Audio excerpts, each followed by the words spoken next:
ایک بڑی عجیب بات میں آپ کو بتاؤں، یہ عرفہ کا دن جو رسول پاک صلی اللہ علیہ وسلم کے حج کا تھا، روایت میں ہے تقریباً 1,20,000 کے قریب صحابہ حضور کے ساتھ حج کر رہے تھے۔ ایک بہت بڑا مجمع، اس زمانے میں 1,20,000 لوگوں کا جمع ہونا، حضور پاک صلی اللہ تعالی علیہ وسلم کے ساتھ ہر جگہ ہر علاقے کے لوگ شامل ہوئے اور صحابہ وہاں پر موجود تھے، اور حضور نے ایک دستور عطا کیا، ایک قانون عطا کیا جو آپ کا آخری خطبہ ہے، وہ پوری دنیا کے لیے مشعل راہ ہے۔ حضور نے جو اپنا آخری خطبہ دیا تھا حجۃ الوداع کا، جس میں زندگی گزارنے کے ایسے اصول جو اس سے پہلے کسی نے دیے نہیں تھے، وہ سب کے لیے فٹ بیٹھتے ہیں آج بھی۔ حضور نے فرمایا تھا عورتوں کے حقوق پر، بچوں کے حقوق پر، بوڑھوں کے ساتھ معاملات پر، غلاموں کے ساتھ سلوک پر، سود کی حرمت پر، بہت ساری یہ تمام چیزوں کا مجموعہ ایک خطبہ تھا حضور کا آخری خطبہ۔ جب حضور نے یہ خطبہ دیا اور ساری باتیں بیان کی تو صحابہ تو خوش تھے اس آیت کے اترنے کے بعد کہ کمپلیٹ ہو گیا قرآن، ہمارا دین مکمل ہو گیا آج۔ ایسا نہیں کہ ابھی اور کوئی حکم آنے والا ہے، جو آنا تھا ہو گیا۔ تو صحابہ خوش تھے، لیکن حضرت ابوبکر صدیق رضی اللہ تعالیٰ عنہ رو رہے تھے۔ ایک کنارے پر آپ جا کر کے رو رہے تھے۔ صحابہ نے آپ سے پوچھا کہ آج تو ہمارا دین کمپلیٹ ہوا، مکمل ہوا، اور قرآن مکمل ہوا ہے، تو آپ کو رونے کی وجہ کیا ہے؟ کیا ضرورت ہے؟ آپ نے فرمایا دین تو مکمل ہوا، قرآن بھی کمپلیٹ ہوا، لیکن اس کے بیک گراؤنڈ میں تم یہ کیوں نہیں سوچتے کہ اب حضور پاک کی زندگی کا بھی جو مقصد تھا وہ مکمل ہو گیا، اب حضور ہمارے ساتھ نہیں رہیں گے۔ شاید حضور پاک صلی اللہ تعالی علیہ وسلم اس کے بعد زیادہ ہمارے درمیان نہ رہیں، کیونکہ وہ اللہ کے رسول تھے۔ رسول اپنا پیغام پہنچانے کے بعد پھر اپنے رب کے پاس چلا جاتا ہے۔ یہ بہت گہری سوچ تھی صدیق اکبر رضی اللہ تعالیٰ عنہ کی، اور ہوا بھی یہ کہ اس حج کے بعد حضور صلی اللہ تعالیٰ علیہ وسلم واپس مدینہ تشریف لے گئے، اور صرف 2 مہینے کے بعد حضور پاک کا وصال ہوا۔ اپنے حج کے بعد نبی پاک صلی اللہ تعالیٰ علیہ وسلم 2 مہینے تک مدینہ میں رہے، اس کے بعد آپ رحلت فرما گئے۔ آج بتانا یہ ہے کہ یہ دن ایسا ہے عرفہ کا جو ہیبت طاری کرتا ہے۔ قرآن کہتا ہے الیوم یئس الذین کفروا من دینکم، آج کے دن کفار تمہارے دین سے مایوس ہو گئے کہ کچھ نہیں بگاڑ پائیں گے اس دین کا، جو کرنا تھا سب کر کے دیکھ لیں۔ آج کے دور میں آپ سوچتے ہوں گے کہ میرے دین کا فیوچر کیا ہے، دین اسلام کی حفاظت کیسے ہو سکتی ہے؟ کوئی فکر کی بات نہیں۔ قرآن پاک 1400 سال پہلے یہ بیان کر رہا ہے کافر مایوس ہو چکے، کچھ نہیں کر سکیں گے، کچھ نہیں کر سکیں گے، تمہارے دین سے مایوس ہو گئے۔ اور پھر رب تعالیٰ اس کے فوراً بعد فرماتا فَلَا تَخْشَوْهُمْ وَاخْشَوْنِي، تم ان سے مت ڈرا کرو، مجھ سے ڈرو۔ اللہ اس دین کا حافظ اور ناصر و مددگار ہے۔ ہم جیسے بہت آئیں گے جائیں گے، اور دین کو نقصان پہنچانے کی کوشش کرنے والے بھی بہت سے آئیں گے اور جائیں گے، مگر یہ اللہ کا چراغ ہے، پھونکوں سے نہیں بجھایا جا سکتا، اس کی روشنی کبھی ختم نہیں ہوگی۔ اللہ تعالیٰ اس کا حافظ ہے، ناصر ہے۔ عرفہ کا دن ہیبت طاری کرنے والا کیوں ہے؟ وہ ایک میدان ہے۔ سنو حدیث پاک، اللہ کے نبی صلی اللہ تعالیٰ علیہ وسلم کیا فرماتے ہیں؟ عن جابر رضی اللہ تعالیٰ عنہ قال قال رسول اللہ صلی اللہ علیہ وسلم ما من یوم افضل عند اللہ من یوم عرفہ ينزل اللہ الى السماء الدنیا فیباہی بأہل الارض اہل السماء فیقول شغثا غبرا ضاحین جاؤوا من کل فج عمیق یرجون رحمتی فلم یروا عذابی فلم یرى یوم اکثر عتقا من النار من یوم عرفہ او کما قال رسول اللہ صلی اللہ علیہ وسلم۔ حضرت جابر رضی اللہ تعالیٰ عنہ فرماتے، حضور صلی اللہ علیہ وسلم فرماتے ہیں عرفہ کے دن سے زیادہ افضل کوئی دن اللہ کے نزدیک میں نے نہیں دیکھا، آج کے دن سے زیادہ افضل دن دیکھا نہیں۔ اللہ تبارک و تعالی آسمان والوں کو بتا کر کے زمین والوں پر فخر فرماتا ہے. یہ زمین والے کون ہیں؟ ہم لوگ. زمین والوں کو دکھا کر اللہ تبارک و تعالی فخر فرماتا ہے ملائکہ کے سامنے، اور یوں ارشاد فرماتا ہے یہ دیکھو بکھرے بالوں سے پراگندہ چہرے کے ساتھ تھکان میں چور، سورج کی تمازت اور چلچلاتی دھوپ کو سہتے ہوئے میرے دربار میں کھڑے. اے ملائکہ یہ چاہتے کیا ہے؟ دیکھو یہ سب کے سب پکار رہے ہیں لبیک اللہم لبیک، اے اللہ میں حاضر ہوں، اے اللہ میں حاضر ہوں. رب تعالیٰ فخر کرتے ہوئے ارشاد فرماتا ہے وہ میری رحمت کی امید میں آئے ہوئے اور وہ میرا عذاب نہیں دیکھ رہے، لیکن اے ملائکہ میں نے ان کی اس حاضری کو قبول کیا اور ان کو ایسا پاک کر دیا جیسے وہ آج ہی اپنے ماں کے پیٹ سے پیدا ہو. اور حضور فرماتے ہیں فَلَمْ يُرَى يَوْمٌ اکثر عتقا من النار من یوم عرفہ، آج کے دن سے زیادہ جہنم سے آزاد ہونے والا دن میں نے دیکھا نہیں. حضور فرماتے ہیں آج سے زیادہ. اور ایک بات ہو سکتا ہے آپ کے بھی ذہن میں یہ بات، یہ عرفہ کا میدان مکہ مکرمہ میں پہلے ہزاروں کی تعداد میں لوگ ہوتے تھے، اب لاکھوں کی تعداد میں، لاکھوں کی تعداد میں لوگ وہاں پر موجود ہیں اور سب کی بخشش کا اعلان ہو رہا ہے. یہ پورے دنیا والے جو ہم لوگ دور ہیں جو جا نہ سکے، ان کا کیا ہے؟ ایک صحابی رسول نے حضور صلی اللہ علیہ وسلم سے یہ سوال کیا کہ اللہ کے نبی یہ بتائیں یہ جو آپ نے فضیلت بیان کی ہے کہ عرفہ کے دن جس کے سینے میں رائی کے دانے کے برابر ایمان ہو اور وہ اللہ سے بخشش طلب کرے تو اللہ اس کو معاف کرتا ہے، اللہ تعالیٰ اس کی بخشش فرما ہی دیتا ہے. یہ جو فضیلت آپ نے بیان فرمائی عرفات کے میدان میں موجود سارے لوگوں کے لیے ہے یا پھر دنیا بھر میں موجود مسلمانوں کے لیے؟ اس صحابی رسول نے یہ سوال ہمارے جانب سے کر لیا ہوگا. اللہ کے نبی صلی اللہ علیہ وسلم نے فرمایا نہیں، دنیا کے کسی کونے میں مسلمان ہو اگر وہ رب تعالیٰ سے آج کے دن مغفرت طلب کرے تو اللہ تعالیٰ اس کو حاجیوں کے ساتھ ہی بخشش فرما دیتا ہے. حاجیوں کے ساتھ جو عرفہ کے دن وہاں پر ہوں گے اللہ تبارک و تعالیٰ ان کی بھی بخشش فرما دیتا ہے. آج کے دن کی یہ فضیلت ہے میرے عزیز. کئی حدیثیں موجود ہیں. حضور پاک صلی اللہ تعالیٰ علیہ وسلم سے ایک صحابی نے پوچھا یا رسول اللہ صلی اللہ علیہ وسلم عرفہ کے دن کے متعلق کچھ فرمائیں، تو آپ نے فرمایا یکفر السنۃ التي قبلها وما بعدها، یہ آج کا دن جو موجود ہے فرماتے ہیں آج سے پہلے والا ایک سال اور آنے والا بعد کا ایک سال یہ سارے گناہوں کے کفارے کا ایک دن ہوتا ہے. ایک دن یہ سارے پچھلے ایک سال اگلے ایک سال، لیکن یہ سب چیزوں میں شرط ہے اس کا ایمان، اس کا یقین. اللہ کی ذات پر اس کا ایمان اور یقین کیسا ہے اللہ تعالیٰ اس کے ساتھ ویسا ہی سلوک فرماتا ہے. لوگ اس کو ہلکے میں لیں تو پھر وہ ہلکے میں ہی رہ جاتا ہے، اور اگر اس کی عظمت اس کے دل پر ہے تو یقیناً وہ عظمت کیا بھی جاتا ہے. آج کے دن کے سلسلے میں یہ بات میں عرض کرنا چاہوں گا کہ ہمارے دین اسلام سے زیادہ کامل یا اس سے زیادہ غالب کوئی دین ہو ہی نہیں سکتا. اس کو اللہ تبارک و تعالیٰ نے ایسا کامل فرمایا، ماں کے پیٹ سے لے کر کے قبر میں جانے تک انسان کے ہر مسئلے کا حل دین اسلام میں بیان کیا گیا.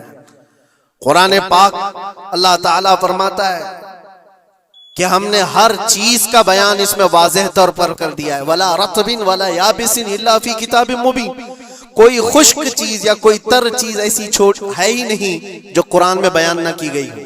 ہر چیز رب تبارک و تعالیٰ نے وضاحت کے ساتھ بیان فرمایا. اور رب تعالیٰ نے یہ بھی فرمایا کہ ہم نے اے محبوب ہر چیز کا واضح بیان آپ پر اتارا ہے.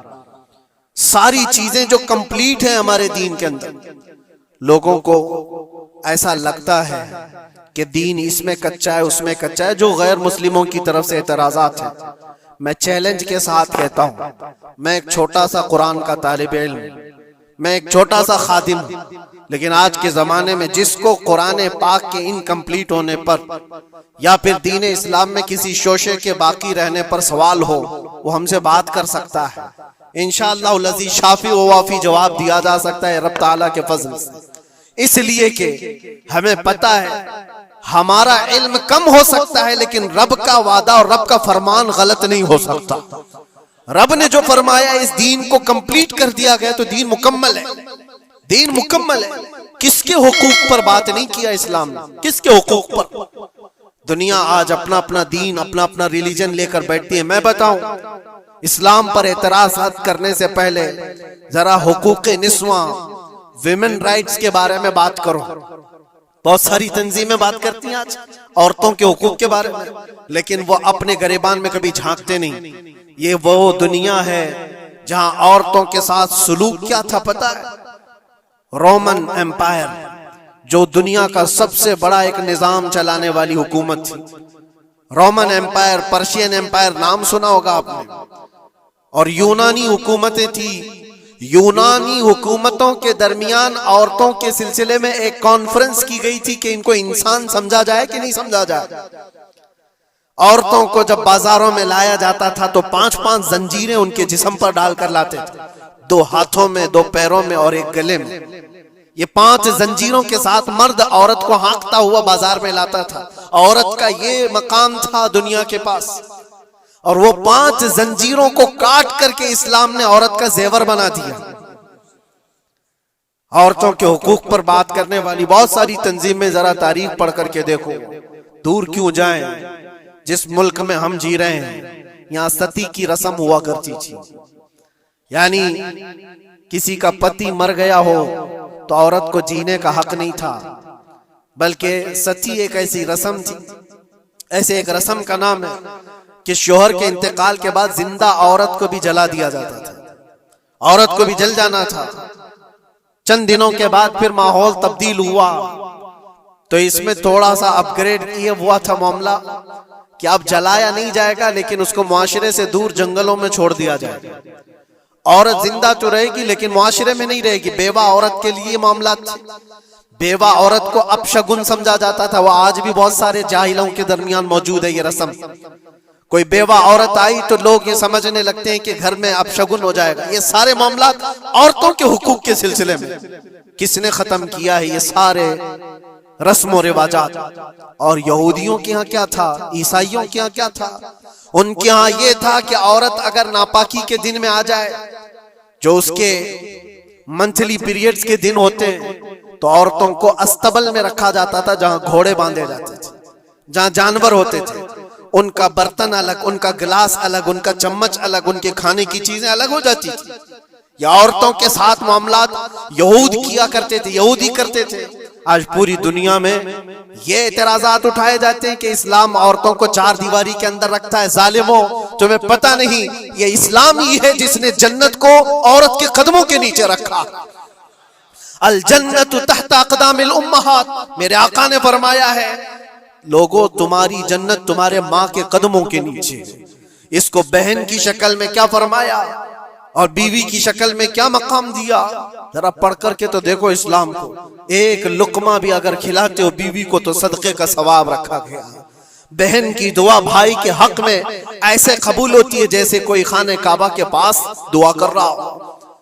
اور بیٹی کی دعا، بیٹی کے لیے کیا فرمایا؟ میرے آقا فرماتے ہیں جس نے اپنی ایک بیٹی کی پرورش کی اور اس کو صحیح جگہ پر شادی کر کے دیا، میرے آقا فرماتے ہیں اس پر میری شفاعت واجب ہے، اس پر جنت ہے. یہ عورتوں کے حقوق اسلام نے دیے، کہاں سے اٹھا کر کہاں رکھ دیا.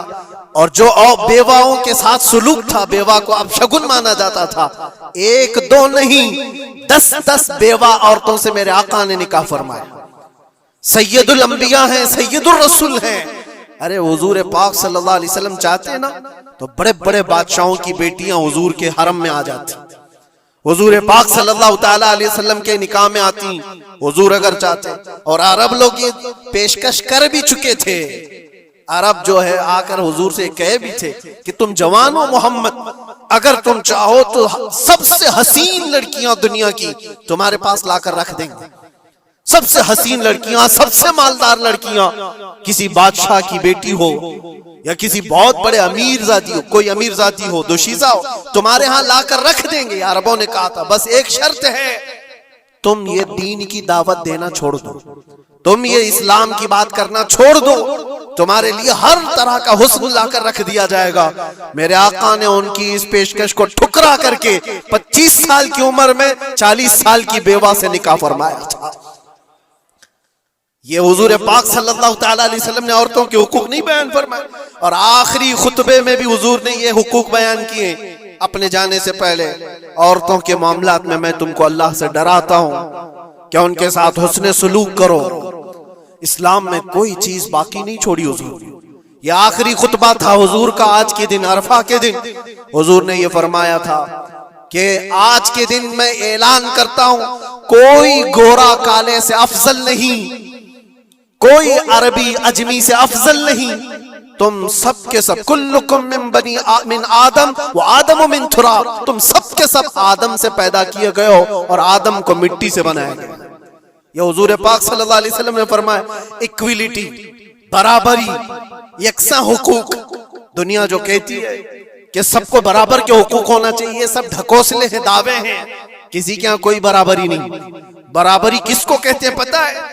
برابری اس کو کہتے ہیں کہ ایران سے کسرا کا کوئی قاصد آیا تھا مدینے میں حضرت عمر کے زمانے میں، یہ ڈھونڈنے کے لیے کہ بادشاہ کا محل کہاں ہے۔ مدینے میں لوگوں سے پوچھا کہ تمہارا بادشاہ رہتا کہاں ہے، تو لوگ ہنس کر کے کہے ہمارا بادشاہ ہوتا ہی نہیں۔ کہا پھر کیا ہوتا ہے؟ کہا امیر المومنین۔ کہا اچھا وہی امیر المومنین، اس کا محل کہاں ہوتا ہے؟ پھر لوگ ہنس پڑے، کہا اس کا محل نہیں ہوتا ہے، اس کا محل ہی نہیں ہوتا ہے۔ کہا پھر کہاں ہے؟ کہا دیکھو وہ پیپل کے جھاڑ کے نیچے سو رہا ہوگا۔ ایران کا قاصد آیا ہوا ہے جن کی پوری فوج میں سرسری چھا جاتی تھی عمر ابن خطاب کے نام سے، وہ پیپل کے جھاڑ کے نیچے سو رہا ہے۔ وہ آیا اور جا کر کے دیکھا تو ایک درخت کے نیچے حضرت عمر فاروق ننگی پیٹ آرام فرما رہے ہیں۔ برابری کی بات یہ دنیا کرتی ہے لیکن کوئی ایکویلٹی کسی کا نہیں ہے۔ ہم نے بہت سارے ملک دیکھے، بہت ساری جگہوں پر ہم نے دیکھا ہے امیروں کے لیے الگ قانون ہے، غریبوں کے لیے الگ قانون ہے۔ بادشاہ کا بیٹا جرم کرے تو اس کے لیے 100 خون معاف ہیں، غریب اگر چھوٹی سی بھی جرم کرے تو سالوں وہ سلاخوں کے پیچھے رہ سکتا ہے۔ یہ ایکویلٹی کی بات دنیا کرتی ہے، اور اسلام جس ایکویلٹی کی بات کرتا ہے وہ کیا ہے؟ نبی پاک صلی اللہ تعالی علیہ وسلم اپنے آخری دنوں میں، یہ آخری دن ہے، صحابہ کو جمع کر کے فرماتے ہیں کہ میرے جانے کا دن قریب آ چکے، تم میں سے کسی کا کوئی حق باقی ہے تو مجھ سے لے سکتا ہے، کوئی حق باقی ہے وہ سید الانبیاء ہے، جن کی ایک زبان پر اللہ تبارک و تعالیٰ کسی کو جنت عطا کرے، وہ رسول کہتا ہے کہ تم میں سے کسی کو کوئی حق باقی ہے تو لے سکتا ہے۔ صحابہ خاموش تھے لیکن ایک صحابی کھڑے ہو گئے، کہا میرا ایک حق باقی ہے۔ ایسا بھی ایک دین ہے، حضور سے کہتے میرا حق باقی ہے۔ حضور نے فرمایا کیا باقی آج لے سکتے ہو؟ انہوں نے کہا پیسہ نہیں، دولت نہیں۔ ایک بار یاد ہے جنگ میں جانے کے وقت آپ صفیں درست کر رہے تھے، صفیں درست کرتے ہوئے میں تھوڑا صف سے آگے آ گیا تھا اور آپ کے ہاتھ میں چھڑی تھی اور آپ نے مجھے چھڑی سے مارا تھا اور میں آج وہ بدلہ لینا چاہتا ہوں۔ اللہ اکبر، رونگٹے کھڑے ہو جاتے ہیں سن کر۔ انہوں نے جیسے ہی کہا صحابہ کی گردنیں تن گئی۔ کہا کون ہے جو سید الانبیاء سے بدلے کی بات کرتا ہے؟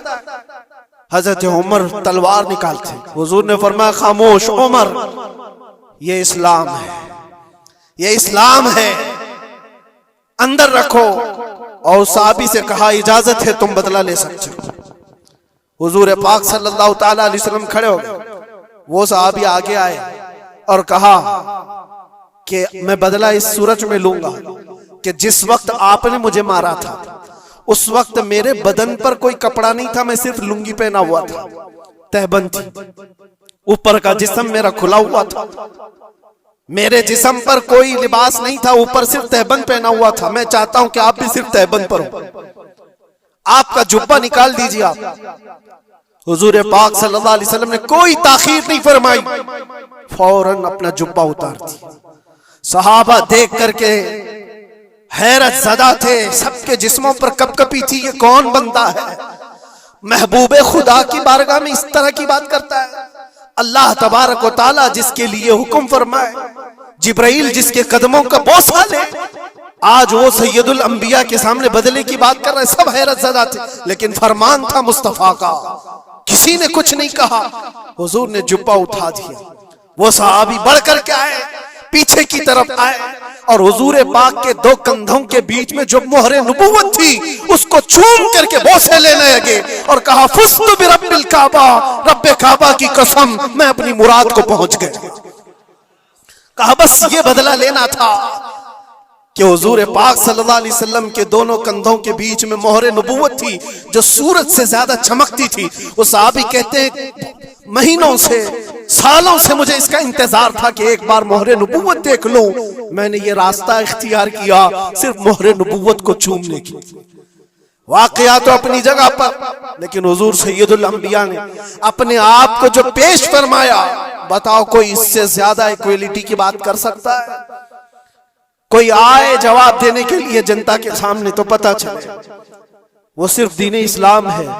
آج کے دن حضور کا یہ خطبہ بھی تھا، حضور نے فرمایا جاہلیت کی جتنی رسمیں تھی آج میں ان کو پیروں سے رون دیتا ہوں۔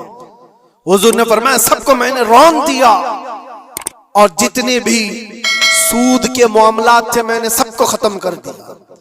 سود کو حضور نے حرام فرمایا۔ مسلمانوں اس بری بلا میں کبھی نہ پڑنا، اس لیے کہ میں نے اپنے مطالعے میں دیکھا اس سے زیادہ ہلاکت والی چیز کسی کے بارے میں نے نہیں سنا۔